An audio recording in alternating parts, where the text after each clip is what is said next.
In this video, we're going to go over some basic stencil vocabulary and how to make your own stencil. Let's begin with the parts of a stencil. A safety border is the space around where you will stencil.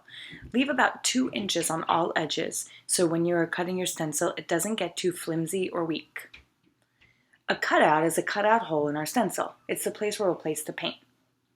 An island, as the name suggests, stands alone. Islands are independent floating parts inside of a cutout hole.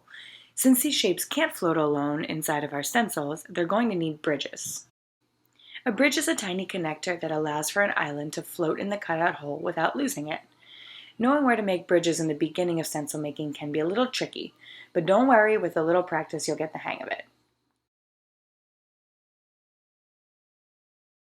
One of your options is to draw your stencil like I'm going to do with this simple cloud shape.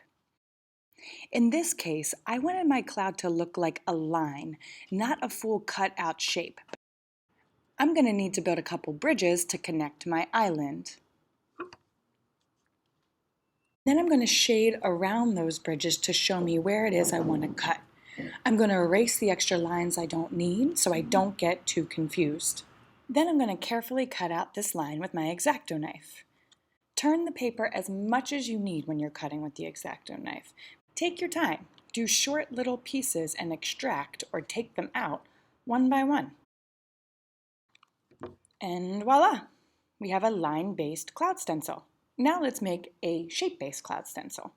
Notice on this one I did an island without any bridges. Let's see what happens.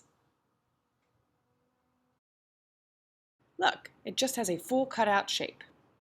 In an upcoming video, you're going to get a full tutorial on how to paint stencils, but for now, I just want to give you a real quick fast forward so you can see how a line-based stencil looks versus a shape-based stencil.